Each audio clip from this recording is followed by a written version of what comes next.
Welcome students. आज हम start करने वाले हैं बीएससी फर्स्ट ईयर पेपर 1 जो कि आपका है अलजेब्रा एंड ट्रिग्नोमेट्री। इसमें हम अभी स्टार्ट करेंगे यूनिट 2।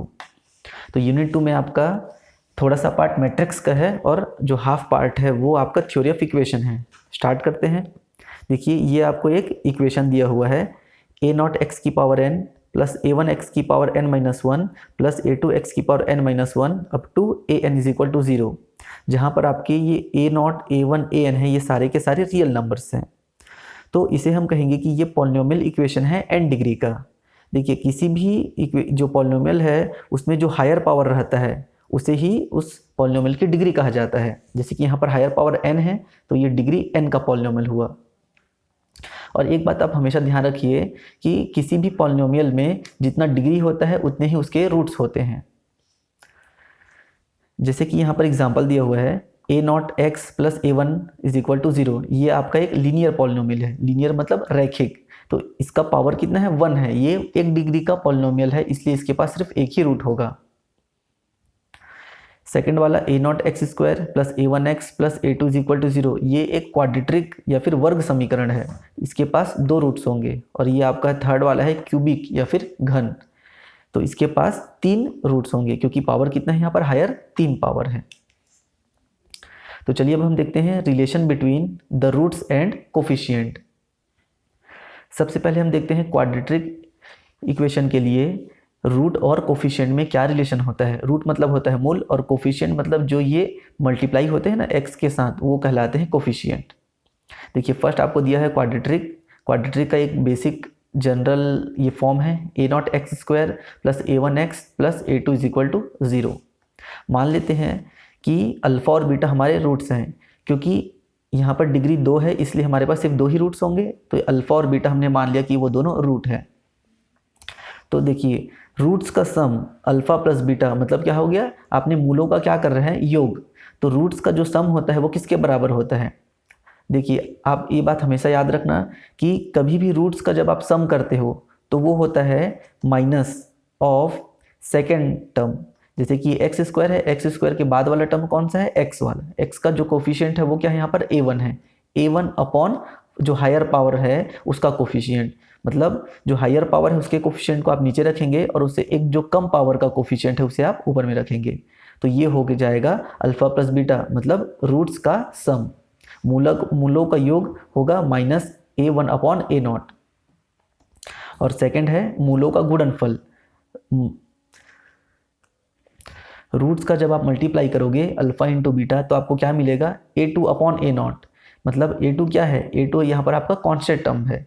जो भी आपका जो इक्वेशन है उसमें कांस्टेंट टर्म होगा उसे आप ऊपर में रखेंगे और नीचे में किसे रखेंगे, जो हायर पावर है उसके कोफिशिएंट को। तो एक बात हमेशा याद रखिए कि जो नीचे में आता है वो हमेशा हायर पावर का कोफिशिएंट होता है। ठीक है।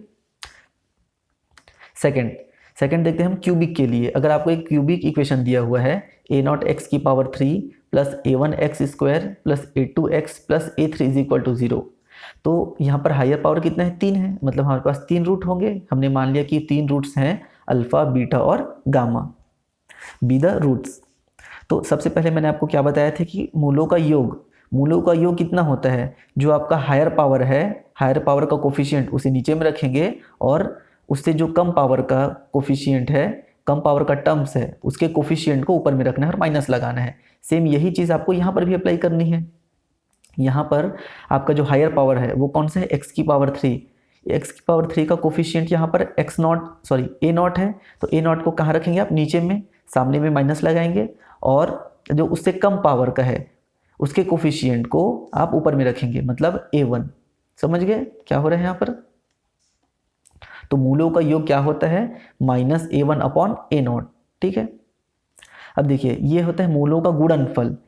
मूलों का गुणनफल क्या होता है, जो आपका कांस्टेंट टर्म है, कांस्टेंट टर्म से हायर पावर वाले टर्म्स को डिवाइड करना रहता है। तो अगर इसको मैं बाद में बताता हूँ, पहले आप इसे देखिए। मूलों का गुणनफल, 3 मूल है तो तीनों का आपको गुणनफल करना पड़ेगा अल्फा बीटा गामा। ठीक है। वो किसके बराबर होगा a3 अपॉन ए नॉट, मतलब जो लास्ट वाला आपका कांस्टेंट टर्म है, कांस्टेंट टर्म को आप ऊपर में रखेंगे और नीचे में किसे रखेंगे, हायर पावर वाले टर्म्स के कोफिशिएंट को। ठीक है। तो इन दोनों के बीच में एक और चीज आएगा यहाँ पर, जब आप 3 पावर वाले इक्वेशन को लेंगे तब आपके पास एक चीज़ और आएगी।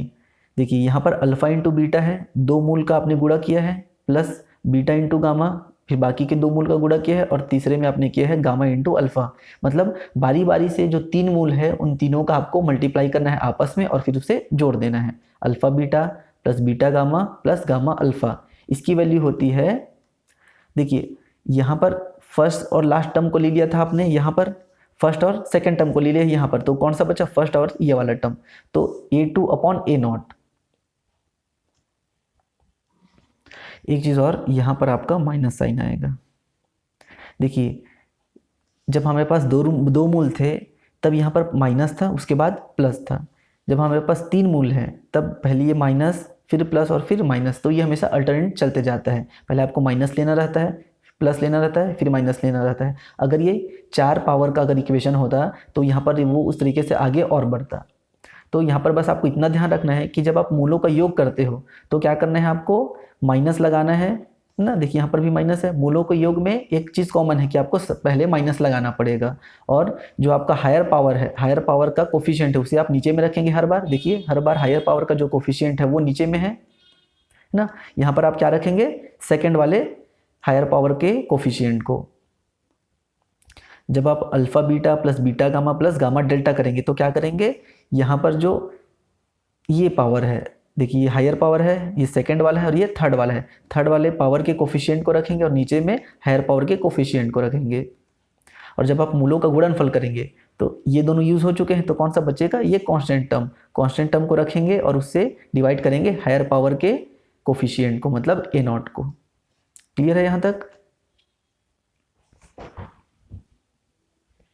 चलिए एक क्वेश्चन स्टार्ट करते हैं।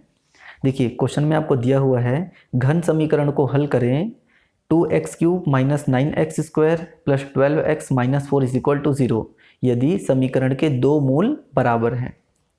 ठीक है, देखिए सबसे पहले आपको क्या करना है, 3 घात वाला समीकरण दिया हुआ है, मतलब आपको 3 मूल मानने पड़ेंगे, अल्फा बीटा और गामा। हम जानते हैं कि अगर पावर 3 है तो 3 रूट्स होंगे, अल्फा बीटा और गामा। अब क्वेश्चन में जो दिया हुआ है कंडीशन, उसे आप यहाँ पर रखने की कोशिश कीजिए। क्या आप बोला कि आपको 2 मूल बराबर है, तो किन्हीं भी 2 मूल को आप बराबर ले लीजिए, अल्फा बराबर बीटा। तो अल्फा बीटा गामा किस में चेंज हो जाएगा, अल्फा और बीटा अगर बराबर है तो मैं बीटा की जगह क्या लग सकता हूँ, अल्फा। तो ये आपका रूट किस में चेंज हो गया, अल्फा, अल्फा और गामा में चेंज हो गया। तो अभी 3 रूट्स आपके अल्फा बीटा गामा नहीं, अल्फा, अल्फा और गामा हो जाएंगे। अब आपको ये चीज़ को वापस से अप्लाई कर देना है। अगर क्यूबिक हो तो रूट्स का सम किसके बराबर होता है, -A1/A0 के बराबर होता है। तो देखिए alpha plus beta plus gamma, इसे आप किस में चेंज करके लिखेंगे, alpha plus gamma is equal to क्या होता है आपका, देखिए ध्यान से, -A1/A0। तो A1 मतलब जो सेकेंड हायर पावर है उसका कोफिशिएंट। आपका सेकेंड हायर पावर कौन सा है, x², उसका कोफिशिएंट क्या होगा, -9 और डिवाइडेड बाई हायर पावर का कोफिशिएंट मतलब 2, और सामने में आपको क्या लगाना है, -1, और सामने में आपको क्या लगाना है, माइनस। तो ये हो जाएगा 9/2। अब इसे आप ऐड कर दीजिए, ये हो जाएगा 2 alpha plus gamma is equal to 9/2, minus minus plus हो गया। यहाँ पर से आप गामा की वैल्यू निकाल लीजिए, तो गामा इज इक्वल टू हो जाएगा 9/2 माइनस 2 अल्फा। यहाँ पर 2 अल्फा को आपने राइट हैंड साइड में ले आया।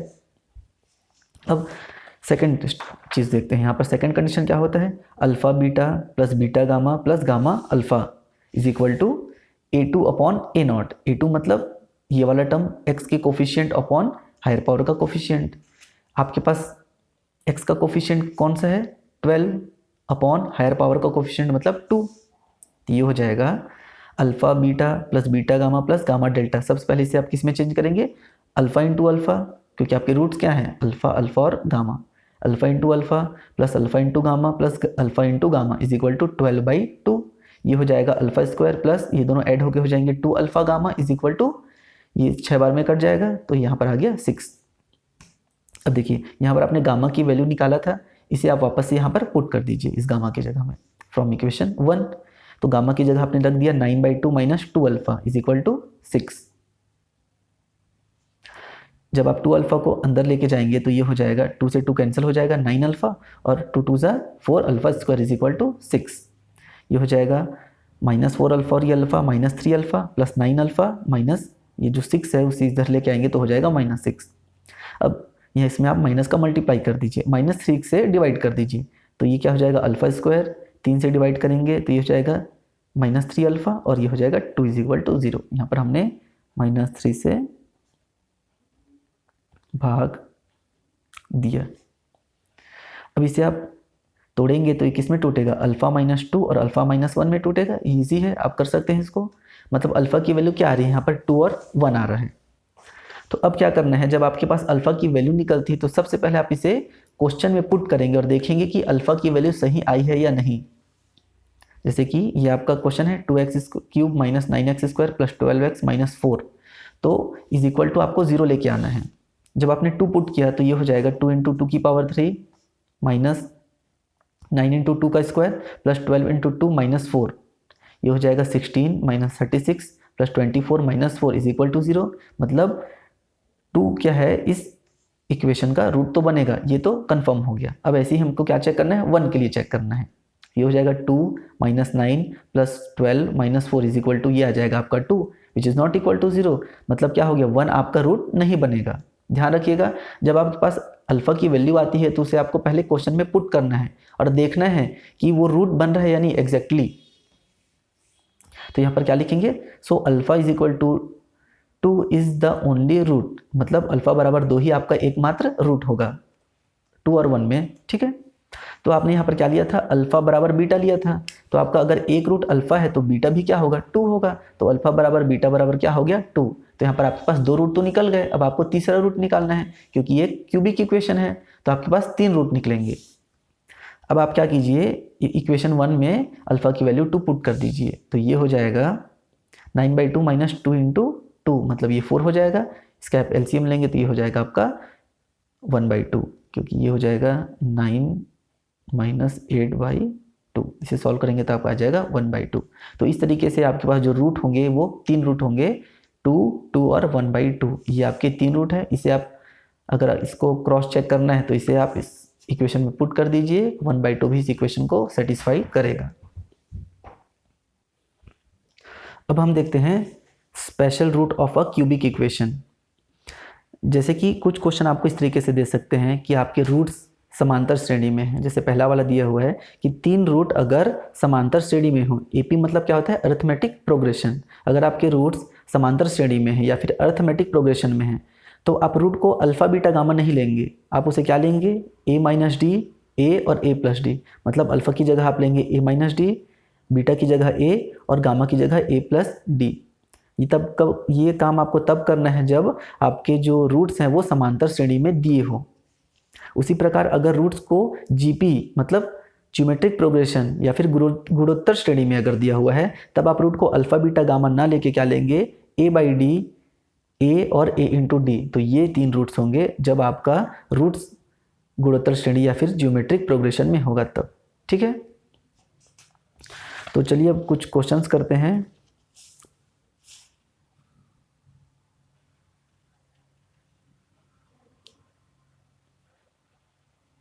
देखिए,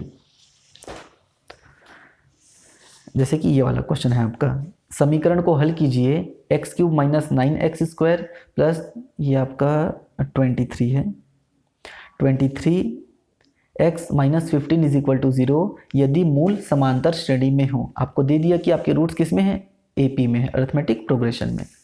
कैसे स्टार्ट करेंगे, सबसे पहले आपको मानना है कि रूट्स हमारे अल्फा बीटा और गामा दिए हुए हैं। लेकिन आप जानते हैं कि अगर आपके रूट्स अरिथमेटिक प्रोग्रेशन में हैं, समांतर श्रेणी में हैं, तब आप उसे अल्फा बीटा गामा नहीं ले सकते। आपको क्या लेना पड़ेगा, a - d, a और a + d लेना पड़ेगा। ठीक है, अब जैसा काम आप करते हैं वैसे ही वापस करना है। बस अल्फा बीटा गामा की जगह आपको क्या लेना है, a - d, a और a + d। तो मूलों का सम क्या हो जाएगा, this is equal to minus of second higher power का कोफिशियंट -9 अपॉन हायर पावर का कोफिशियंट मतलब 1 और सामने में आपको माइनस लगाना है। ये हो जाएगा d से d cancel, 3a is equal to 9 मतलब a की वैल्यू आपकी आ गई 3। उसके बाद आप क्या करेंगे, alpha × beta plus beta × gamma plus gamma × alpha is equal to, अब अल्फा बीटा गामा की जगह क्या रखना है आपको, ये वाली वैल्यूज पुट करनी है। ये हो जाएगा a × a - d plus a × a + d plus a minus d into a plus d is equal to क्या हो जाएगा आपका, प्लस में जो ये x का कोफिशिएंट है अपॉन हायर पावर का कोफिशिएंट मतलब 1। इसे आप सॉल्व करेंगे तो कुछ इस प्रकार का इक्वेशन मिलेगा आपको। सॉल्व करने से ये a और a स्क्वायर ये 3 बार है 3a स्क्वायर, और ये आपका कैंसिल आउट हो जाएगा, बचेगा d square minus d square is equal to 23। आपके पास a की वैल्यू 3 दी हुई है यहाँ पर, आप इसे पुट कर दीजिए, ये हो जाएगा 3 तिया 9 तिया 27 minus d square is equal to 23। तो जब d को आप स्क्वायर से लिख सकते हैं 27 minus 23 is equal to d square, d को इधर ले आइए 23 को इधर ले आइए, ये आपका हो जाएगा d square is equal to 4, 27 minus 23 is equal to 4। आप स्क्वायर को उधर लेके जाएंगे तो क्या आएगा आपका प्लस माइनस 2। तो डी की क्या कितनी वैल्यू मिली है आपको, 2 वैल्यू मिल रही है। एक बात ध्यान रखिएगा, यहाँ पर अक्सर बच्चे ये गलती करते हैं, a की वैल्यू 3 आई है, d की वैल्यू प्लस माइनस 2 आई है, मतलब एक रूट 3 हो गया, दूसरा रूट 2 और माइनस 2 हो गया। तो ऐसा नहीं है, ये आपका a और d का वैल्यू आया है, आपके रूट्स a और d नहीं है, a माइनस डी a और a प्लस डी है। तो अब आपको क्या करना पड़ेगा, कंडीशन बनाना पड़ेगा। जब a की वैल्यू 3 है और d की वैल्यू 2 है तो आपके रूट्स क्या बन रहे हैं a माइनस डी a और a प्लस डी, a की वैल्यू 3 d की वैल्यू 2, 3 और 3 प्लस 2 मतलब 1 3 और 5। जब आपके a की वैल्यू 3 है और d की वैल्यू माइनस 2 है तब आप क्या करेंगे, a माइनस माइनस 2 a और a प्लस माइनस 2, ये आपका 5 3 और 1। देखिए दोनों ही केस में आपके रूट्स क्या बन रहे हैं 1 3 5 और 5 3 1, मतलब सेम बन रहे हैं। तो इस तरीके से ये आपका हो गया समीकरण का हल, जब आपके रूट्स जो हैं वो अरिथमेटिक प्रोग्रेशन या फिर समांतर श्रेणी में हैं।